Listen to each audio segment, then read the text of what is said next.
Hello, today we in Israel are on the Memorial Day for those who died in the wars of Israel, and we decided to dedicate the topic of our lesson to the topic of the Israeli nation. You can ask questions on Kab.tv. Rav Laitman. I don't know what to start with.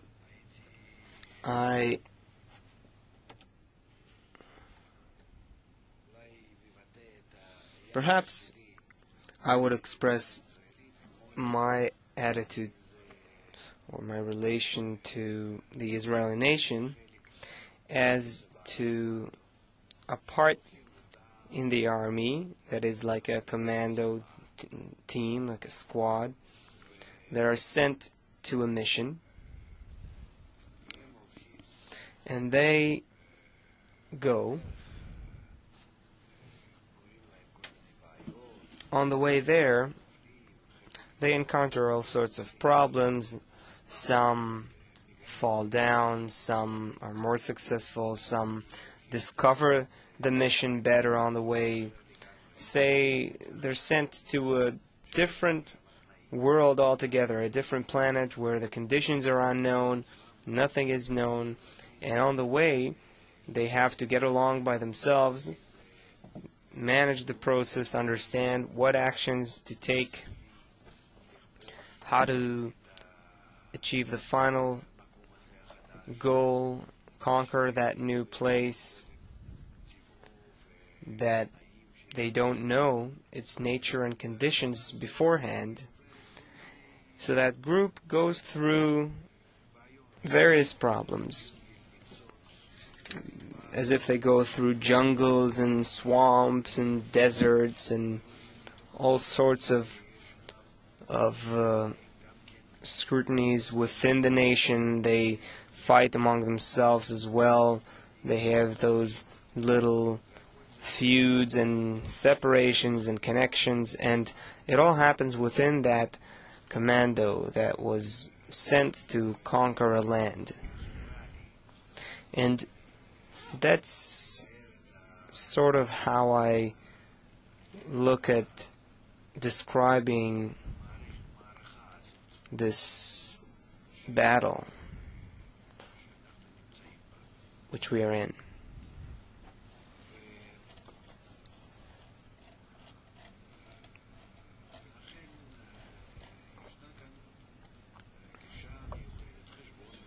So there's a certain calculation and a certain approach to our friends who fell on the way, those pulling us forward, those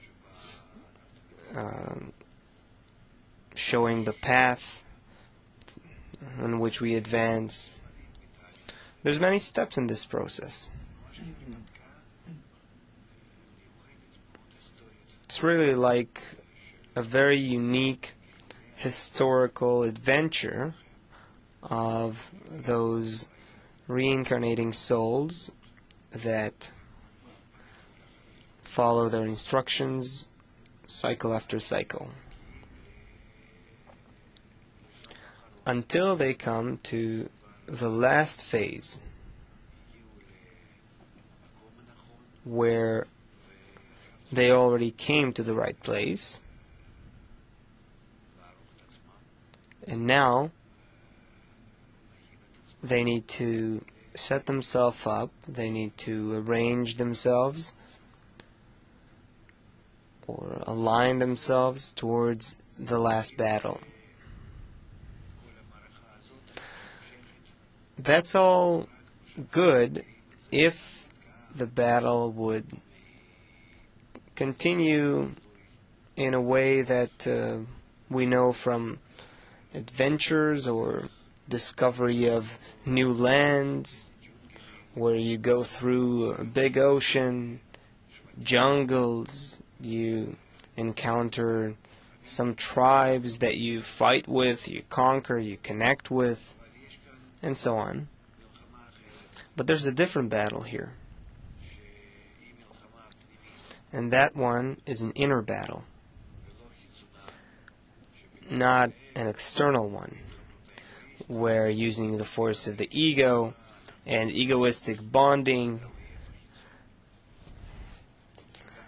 and trying to chase some external enemy, where all our envied lust and our honor and power, all our evil natural inclinations that are at work, and then we just need big muscles to succeed. Here we're talking about a complete opposite internal process, where we all have to succeed in the inner war.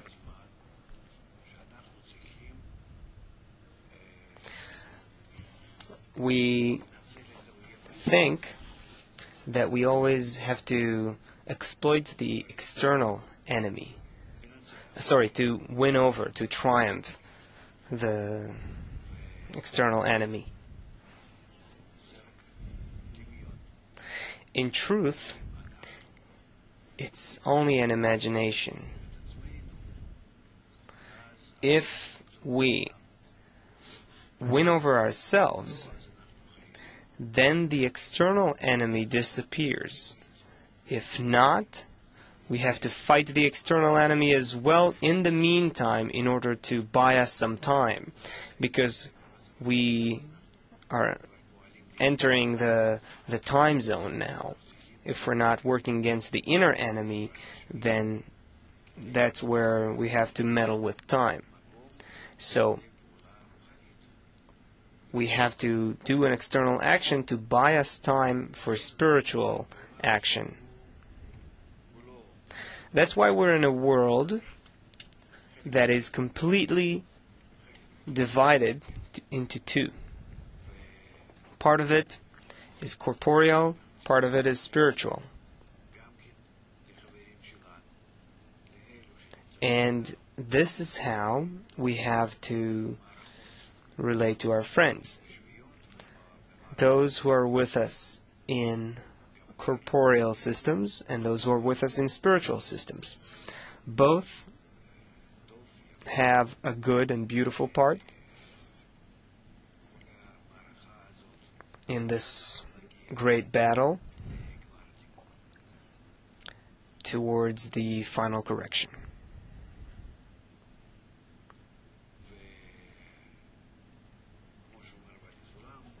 And as Baal HaSulam says, many of the friends fall and many will fall in this battle, both in the inner battle and in the external battle. However, all in all, they all invested themselves in attaining the purpose of creation. Therefore, their souls, which reincarnate and rise again and again in this process until all the souls are corrected, and then they come to connection and adhesion.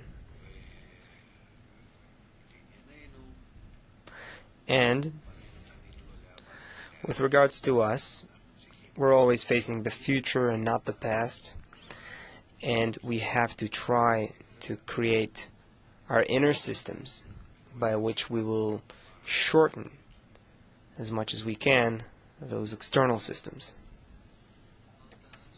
Yes? You said that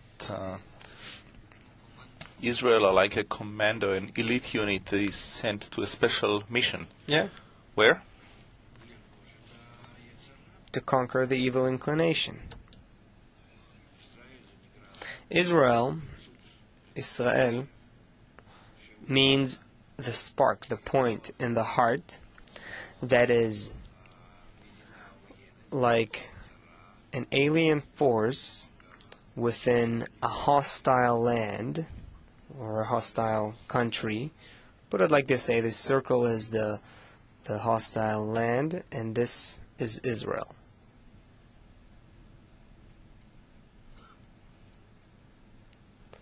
Rav writes ego. The ego.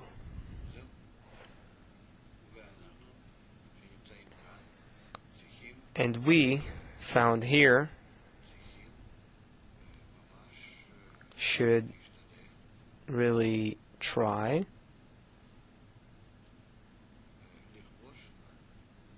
to conquer that ego, to correct it.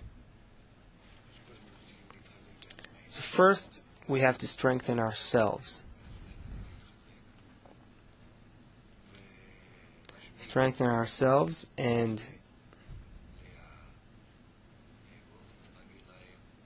also bestow upon the ego by ourselves, give them the light after we correct ourselves, and that's it. And that's how you correct it. That's how you correct the whole world. But our mission is, in fact, we're not coming from here. We came from there. Like this. This is Israel at their root. So we went through such a route that took us inside by what's called the shattering of the vessels.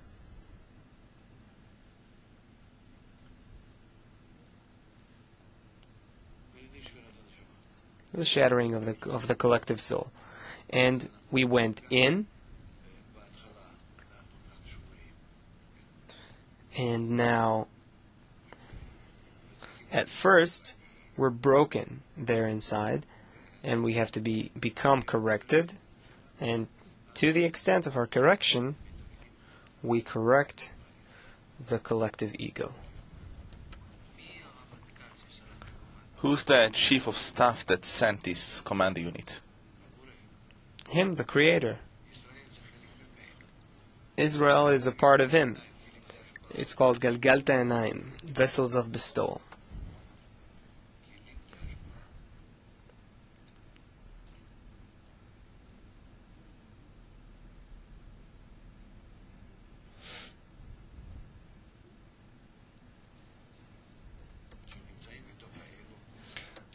Vessels of bestowal found within the ego, which is vessels of reception.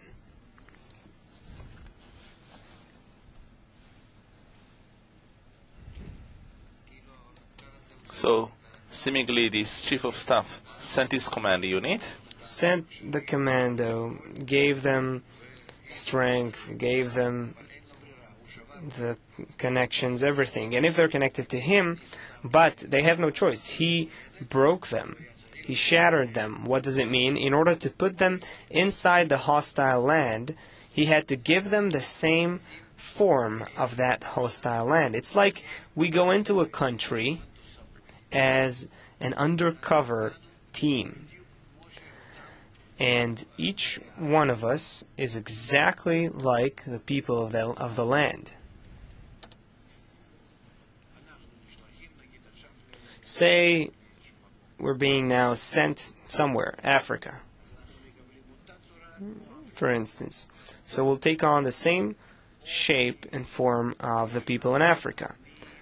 The characteristics, traits, approach, interests, everything. The same exact form, inside and out. As we are there, it's like an undercover agent. He is there for a while, no one touches him, he has to start working, build a house, family, everything is fine, okay, for years and years. After that, he starts doing something. He gets a reminder from outside. You got to start working. He already forgot about it. And all of a sudden, they call him, here is your commander, this and this and that. Like in the movies. And like in Jason Bourne. And this is what's happening with us. We have to wake up. We have to remember that we have a special mission. And really, this isn't our place. We're coming from a completely different place. So we have to find our friends according to this awakening. Did you get a phone call? I got a phone call. He got a phone call, and so on. And then we gather as a group. So from this entire planet, we are aliens. We're coming from a different galaxy. We received this ray of light, this awakening, individually, and now we're gathering as groups, starting to prep ourselves to conquer Earth. That's the mission. What? You don't see it? How do we conquer it? How do we conquer it? We're also sent the method. We're being shown everything gradually. We're being taught. Not taught, but kind of being trained, activated, and then that emotion and mind awakens in us. But in fact, it's new to us, but in fact it's coming from our original planet. And thanks to that original natural force we have, we will take over. We'll take over those living on Earth. What are you looking at me like that? You don't believe what I'm telling you? I'm telling you seriously. It's even more than that. It's not a different galaxy. It's a different universe. It's a different dimension altogether. That's who we are. You got something from Bala Sulam? Actually from Rabash.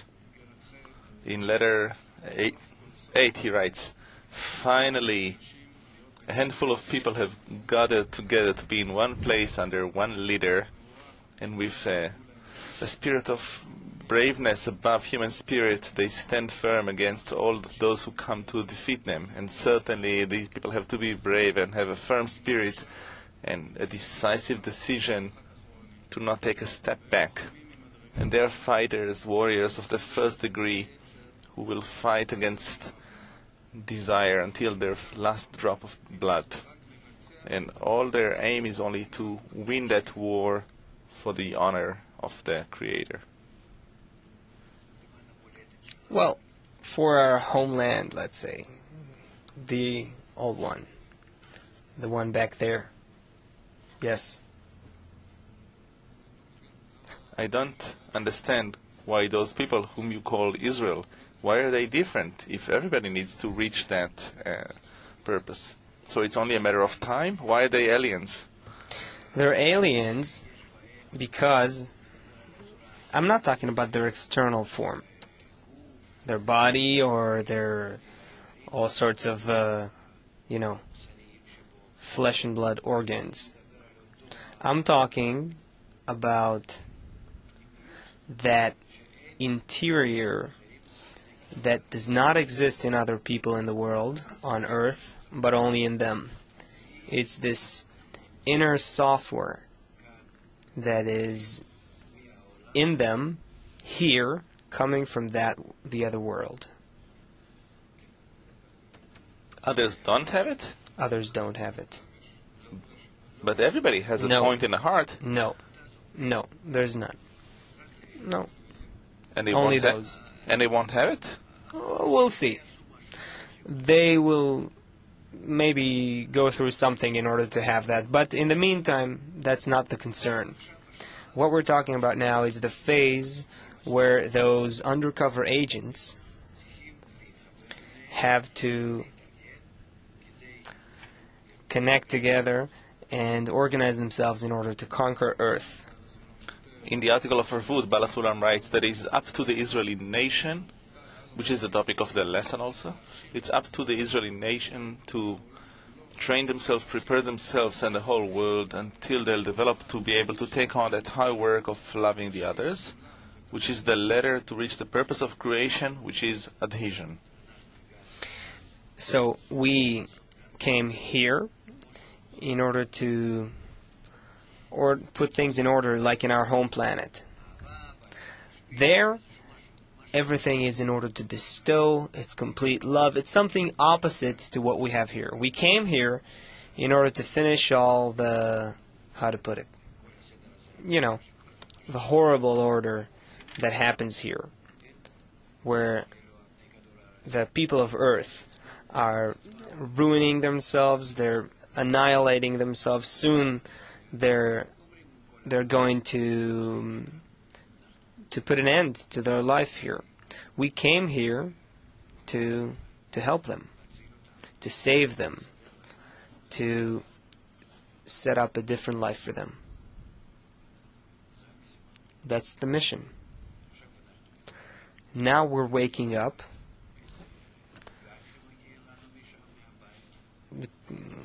coming from this kind of wave that is coming from our home planet.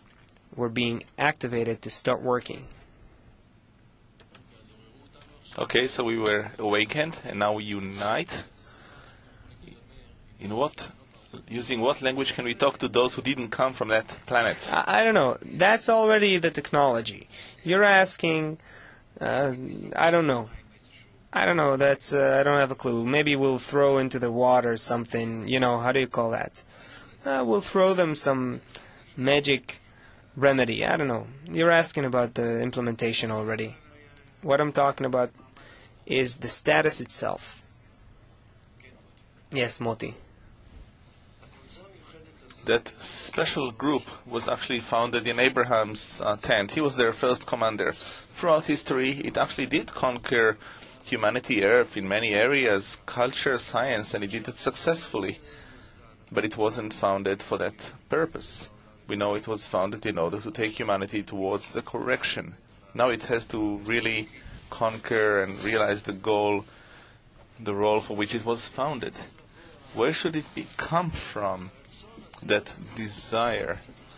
Out of us or from the outside to influence us, to force us?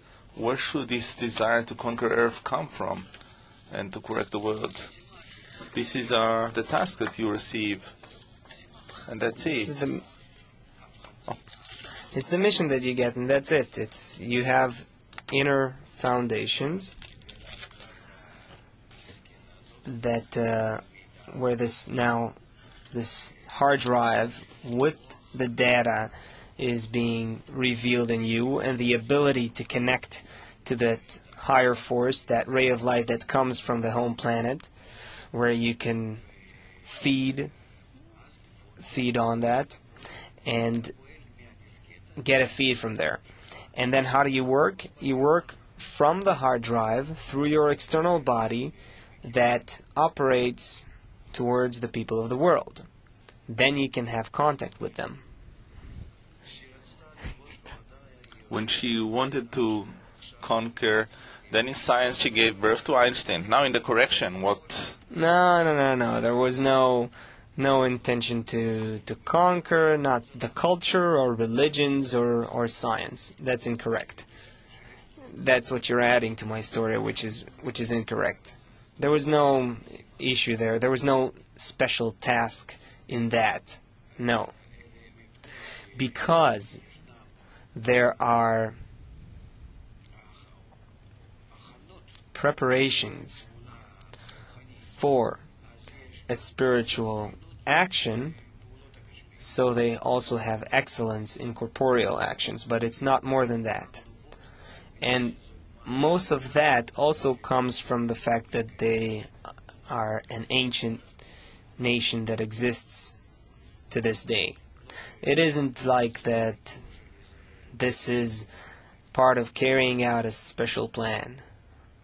You can say that to some extent, in terms of religions, that religions indirectly are preparing humanity to the idea, but it's not like the group did it on purpose. No, for sure not. Because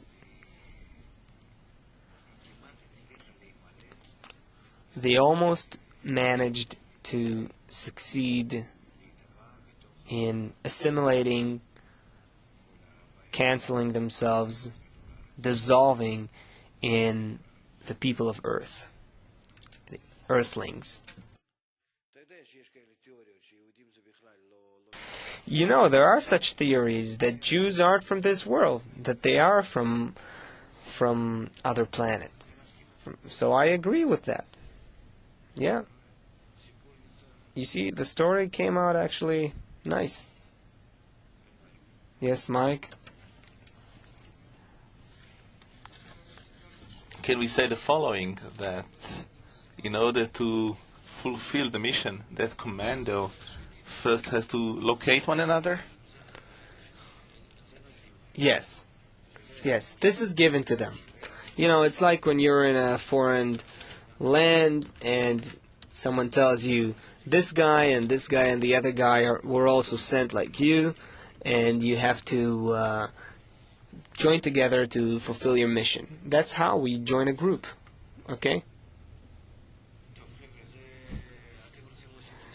Okay, what, guys? You want to add something to the story, or what?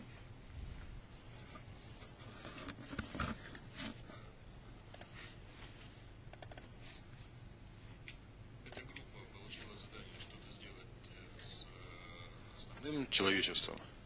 То есть она должна превратить его в такую же группу, или она должна изменить какую-то часть свойств в основном человечестве? Translate.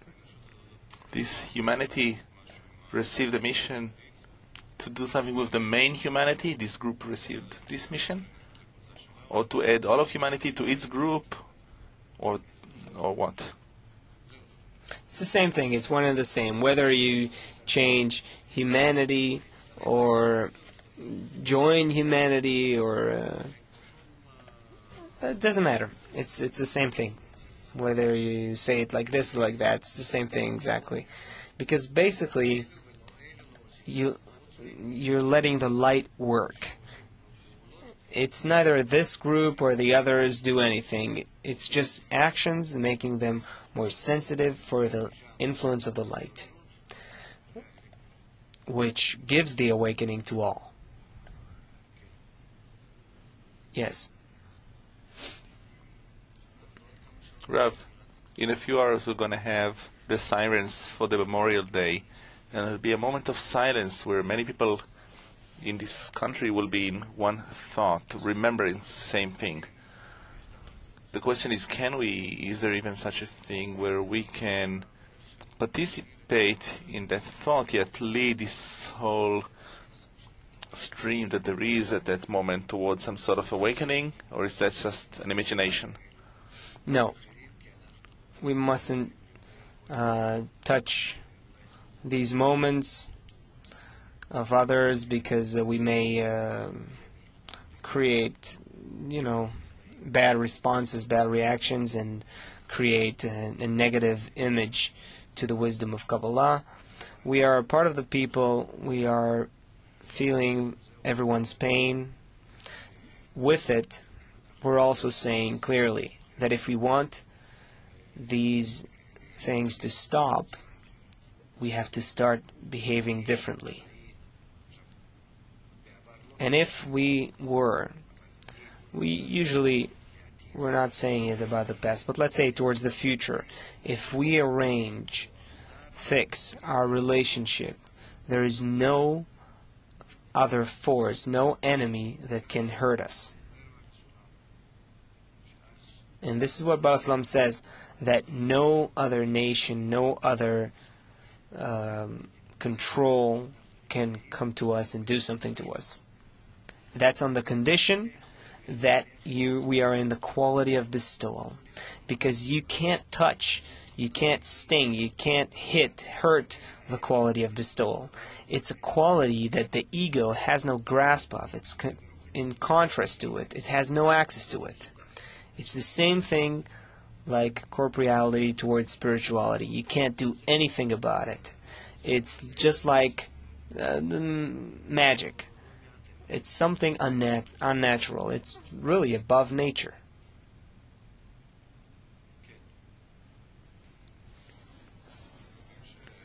we know that this Israel is not, doesn't necessarily mean an Israeli idea or somebody who lives in Israel. So I wanted to ask, what is special, what is unique? Is there anything unique about those who do live in Israel, the corporeal Israel? Or is it only one in which the inner point of Israel has not awakened? Is there anything special about who just live here? The soil and the land and the country here is nevertheless some symbol, not today yet, but hopefully it's a symbol of a country that has to be entirely built and based on the force of bestowal, on mutual love. Love thy friend as thyself. Don't do to your friend what is hated for you. Everyone is one man and one heart in mutual guarantee, arvut. Here is the place, and here you have the best conditions to do that. That's why those who are drawn to spirituality are in some way also drawn here. You can't build the land of Israel in Madagascar or in Uganda. State. There's a root and spiritual branch issue here, and we have to take it into account.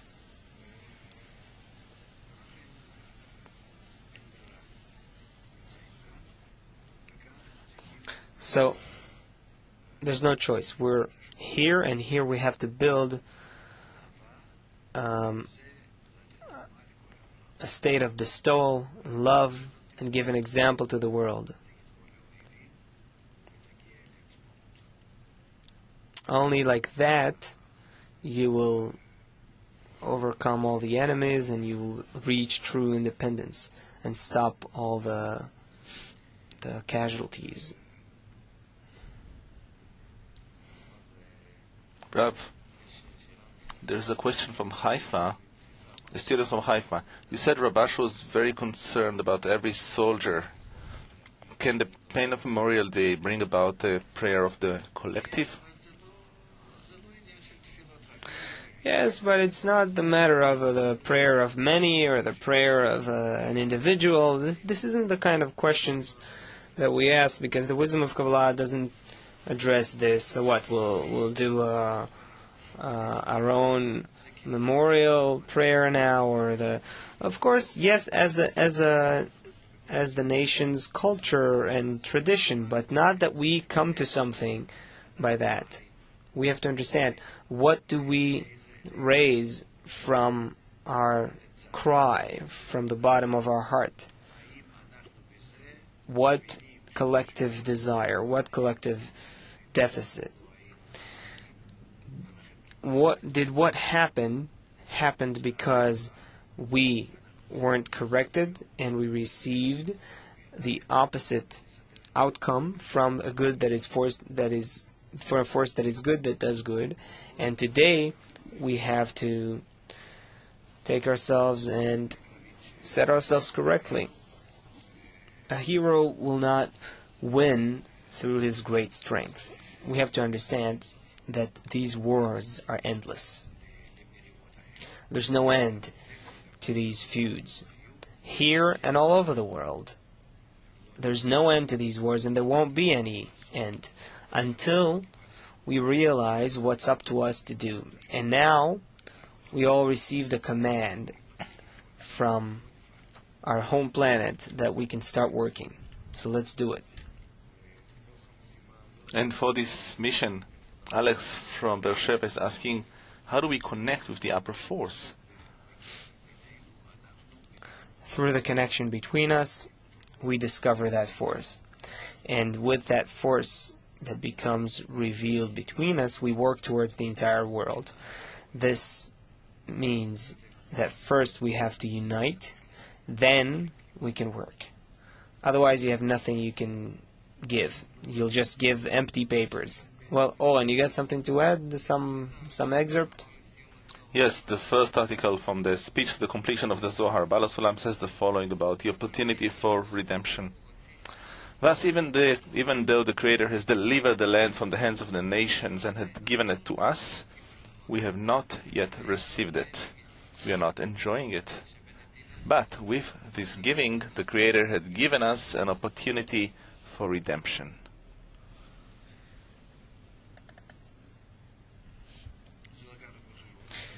Well, keep it in mind that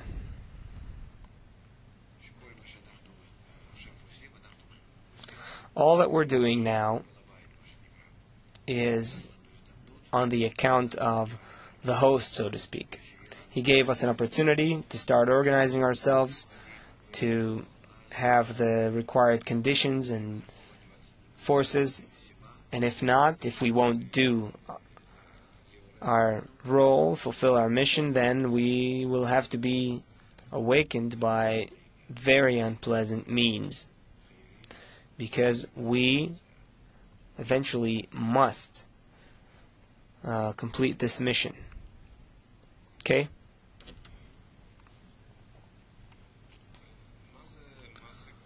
What is an act of heroism in that inner war? A heroic act in the inner battle is when a person puts himself in front of his evil inclination and he doesn't budge until he forces the Creator to correct it.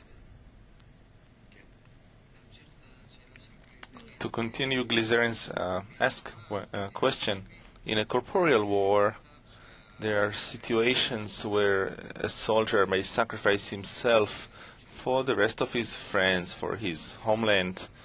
What does it mean in our inner war to sacrifice yourself?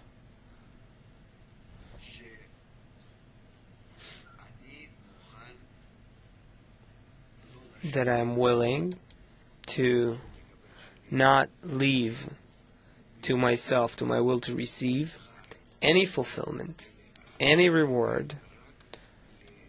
Rather, everything must be only for the collective reward, that we all together build our arvut.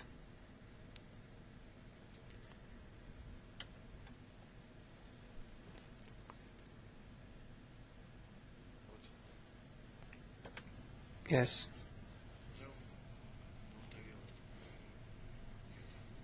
I'll read another excerpt. Piece number 3 from the Writings of the Last Generation. Bala Sulam says, Judaism must present something new to the nations. That is what they expect from the return of Israel to the land. It is not in other teachings, for in that we never innovated. We were always their disciples. Rather, it is the wisdom of religion, justice, and peace. In this, most nations are our disciples, and this wisdom is attributed to us alone. Yes, we don't understand, and they don't understand that once we truly begin to behave correctly, our problem is not in spreading the wisdom of Kabbalah like shouting through the media. No, I have to be internally built according to that force. I have to extract that mission from the inside of me. If we do this from within and show them an example, they will change their approach, and they'll change their approach to us 180 degrees. That's how it's set up by nature. And there's no one to ask here. There's nothing to ask about. It just works like that in nature. And you'll immediately feel how everyone influenced by that. In the meantime, we're drawing only those with a point in the heart. Once the force of bestowal prevails between us will pull everyone, will attract everyone. That's what they're expecting. And anti-Semitism is because, in the meantime, we're not showing them the correct form. Yes? Maybe in the inner sense of this, in the introduction to the book of Zohar, in letter 71, he writes, "From now on it is only up to us to increase the importance of our inner degree, meaning Israel in us, which is the needs of the soul, over the external degree, which is the nations of the world, which are the needs of the body. And that force will come to such a degree in Israel that the nations of the world in us will come to see the importance of Israel over them and will listen to them and obey them." According to the allegory you gave before of a commando unit sent to a special task, the communications with the chief of staff in terms of how it works both ways, there are messages that the chief of staff sends to the commando, and there may be other messages or questions, or I don't know what, that the commando wants to ask the chief of staff in return. How can the commando communicate with the chief of staff to receive directions, etc.? There's no problem. There are commanders who know everything is in a structure just like in the army. Everything's there. Everything is there. All you need is to implement. Everyone received instructions. The problem is the implementation still. You have something else there? Yaniv is suggesting we read number 6. Bala Sulam says the following in the peace article. Our sages said, "The blessing of peace in the whole world precedes the strength," meaning the redemption, because God did not find a vessel to hold the blessing for Israel, but peace. Thus, as long as self-love and egoism exist among the nations, Israel too will not be able to serve the Creator in purity as bestowal, as it is written in the explanation of the words, "And you shall be to me a kingdom of priests," in the essay The Arvut. And we see it from experience, for the coming to the land and the building of the temple could not persist and receive the blessings that God has sworn to our fathers. And this is why they said, God did not find a vessel to hold the blessings, meaning, thus far, Israel did not have a vessel to hold the blessing of the fathers. Therefore, the oath that we can inherit the land for all eternity has not yet been fulfilled, because world peace is the sole vessel that enables us to receive the blessing of the fathers, as in the prophecy of Isaiah. What does he want to say? He wants to say this. All the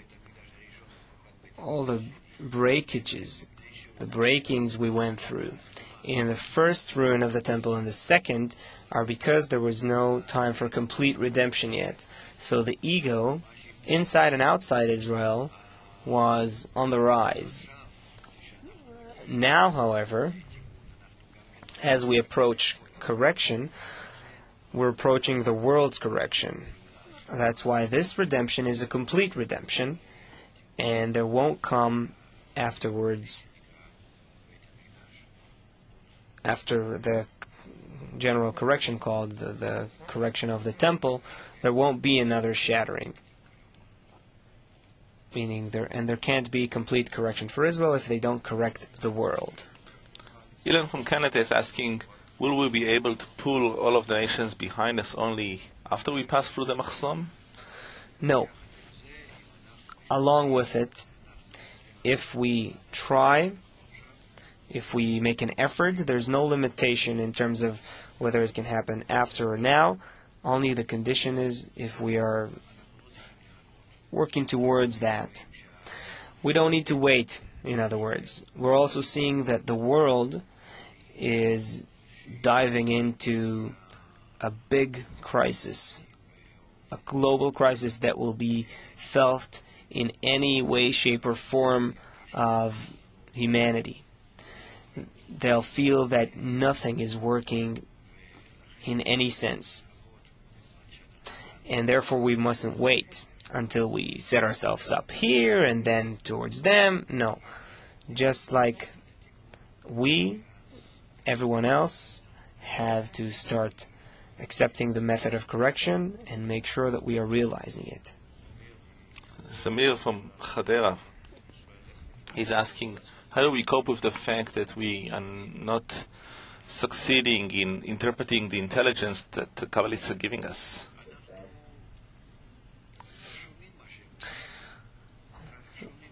We listen to what they say, but not enough to accept it as a necessary thing more than our life. In fact, achieving love of friends within the group in order to receive the higher life, the higher force, what is supposed to be more important than that? Even corporeal life. So what's the difference if I die now or in 20 or 30 years? What's the big deal? What is it? Whereas if I acquire spiritual life, that's it. That's eternity and perfection and everything. That's all there is. It's connection with the Creator, bestowal, and you're leaving all the boundaries and limitations. But we cannot value that. So we cannot value what's happening here. We can't. What can we say? You know, it's for the homeland, for the home planet. That's what we should work for.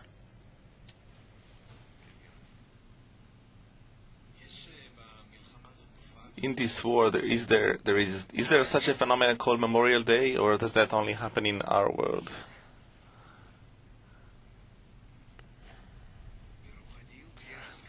In spirituality, there is the recollection of the souls, or the mentioning of the souls. Perhaps that's sort of the Memorial Day. Meaning it's not the Memorial Day that a few rabbis determined years ago. I think Rabbi Ovadia told it that that was the day. I don't know exactly, but anyway, what do I want to say? There's the memory of the souls, the memorial of the souls, which means that we are ready to connect to the parts in us that have died, that we weren't able to correct, and now we do want to bring them to life.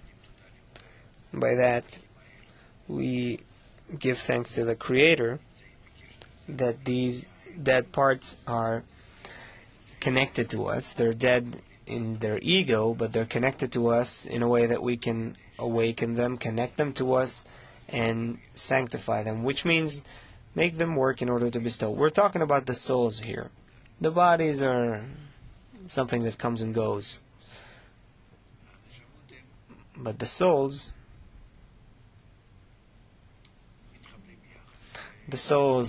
come together, connect, and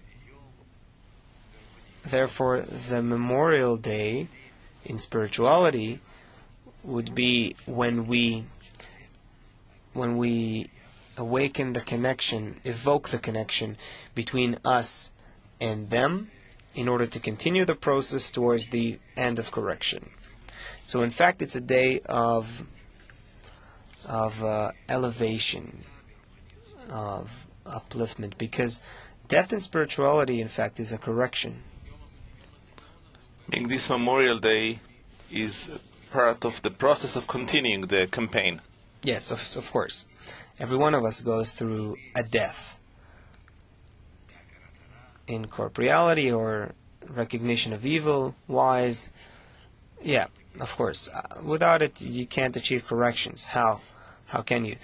Without these parts with their intention in order to receive dying. Yes. What does the prayer of Kaddish symbolize? One that you do after somebody dies. It seems to be the opposite of opposite.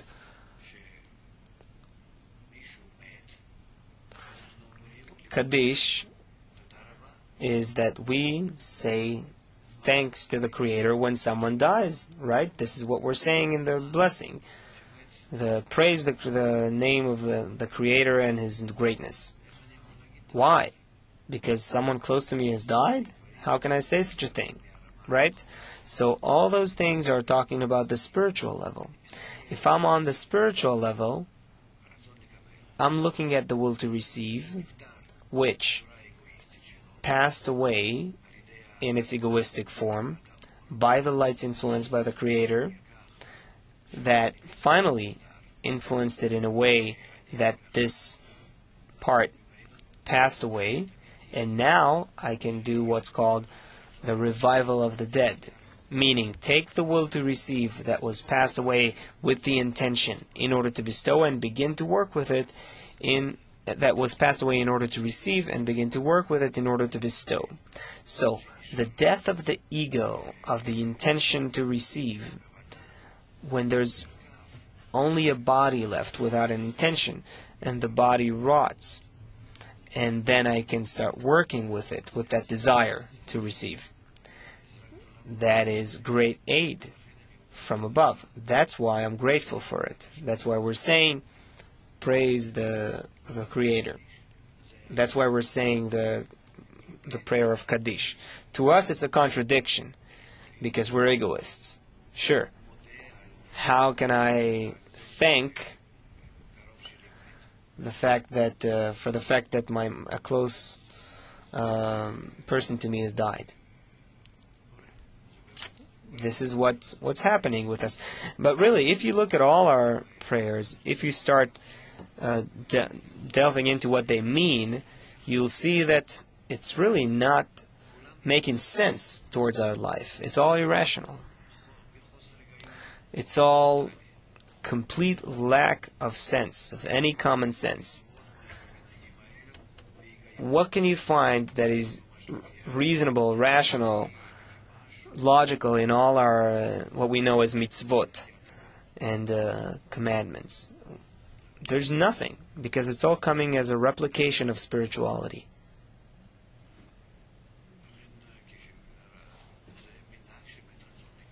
So this is a custom that relates to the death of the will to receive. Then that's why we say the Kaddish. Then we understand what it is. It's a sensation that erupts from the person as his will to receive dies. So let's hope that we won't see another Memorial Day and will reach a day that is filled with goodness. Announcements.